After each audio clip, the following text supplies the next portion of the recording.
जय हिंद दोस्तों, स्वागत है आप सभी का एक बार फिर से हमारे YouTube चैनल दी कॉपी पेन में।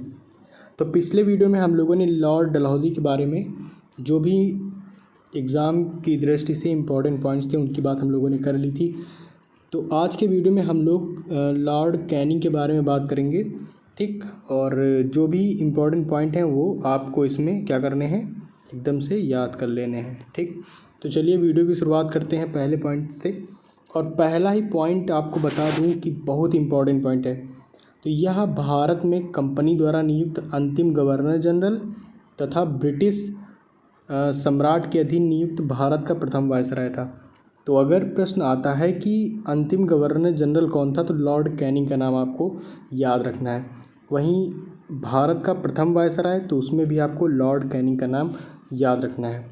इसके समय की सबसे महत्वपूर्ण घटना है 1857 का ऐतिहासिक विद्रोह। इसी विद्रोह के बाद प्रशासनिक सुधार के अंतर्गत भारत की जो शासन व्यवस्था थी वो कंपनी के हाथों से क्राउन के हाथों में चली गई थी। कहने का मतलब है कि वो ब्रिटिश सरकार के हाथों में चली गई थी या उनके नियंत्रण में हो गई थी, ठीक। और कैनिंग के समय 1861 में उच्च न्यायालय अधिनियम बनाया गया।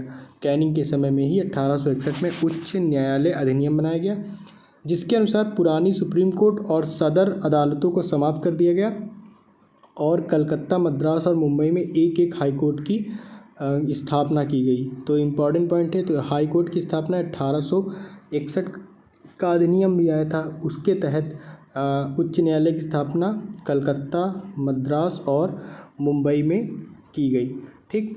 अब बात करें एक नोट की, तो 1866 में आगरा में एक उच्च न्यायालय की स्थापना की गई, जिसे 1875 में इलाहाबाद स्थानांतरित कर दिया गया था। नेक्स्ट पॉइंट की बात करते हैं। तो कैनिंग के समय में ही 1856 में विधवा पुनर्विवाह अधिनियम स्वतंत्र रूप से लागू हुआ। तो एक इम्पॉर्टेंट पॉइंट है कि 1856 में किसके समय में, कैनिंग के समय में विधवा पुनर्विवाह अधिनियम क्या हुआ, स्वतंत्र रूप से लागू हो गया। भारत में पहला कानूनी विधवा विवाह कलकत्ता में 7 दिसंबर 1856 को ईश्वर चंद्र विद्यासागर की प्रेरणा और देखरेख में संपन्न हुआ। तो इस काम में ये अकेले नहीं थे, ईश्वर चंद्र विद्यासागर का भी अहम योगदान है। 1856 में पैतृक संपत्ति से संबंधित जो कानून बनाया गया, उसके अनुसार यह निश्चित किया गया कि धर्म परिवर्तन करने पर किसी व्यक्ति को उसकी पैतृक संपत्ति से वंचित नहीं किया जाएगा, ठीक। इसके बाद 1857 में कैनिंग के समय ही महालेखा परीक्षक का पद, ठीक, सृजन किया गया, महालेखा परीक्षक का पद, ठीक। और ये संविधान में देखें तो ये आर्टिकल 76 में इसका जिक्र आता है, अटॉर्नी जनरल ऑफ इंडिया, ठीक, हिंदी में महालेखा परीक्षक। इसके बाद भारत शासन अधिनियम 1858 के तहत मुगल सम्राट के पद को क्या कर दिया गया, समाप्त कर दिया गया। मैकाले द्वारा प्रारूपित दंड संहिता को 1858 ईस्वी में कानून बना दिया गया तथा 1859 में अपराध विधान संहिता लागू की गई।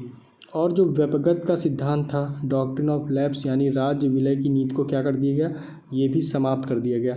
और 1861 में इंडियन काउंसिल एक्ट पारित हुआ तथा पोर्टफोलियो प्रणाली को क्या कर दिया गया, लागू कर दिया गया। तो ये बात कैनिंग के बारे में हो गई। और आई होप कैनिंग से रिलेटेड जितनी भी बातें थी आपको समझ में आई होंगी, ठीक। तो फिलहाल आज की वीडियो में इतना ही है और वीडियो में अंत तक बने रहने के लिए आपका बहुत बहुत धन्यवाद। जितने भी इंपॉर्टेंट पॉइंट्स थे, ज़्यादा नहीं है, ठीक, गिनती के 4-5 होंगे, तो उनको आप अच्छे से समझ लीजिए और याद कर लीजिए। तो मिलते हैं हम लोग अपने अगले वीडियो में एक नए टॉपिक के साथ।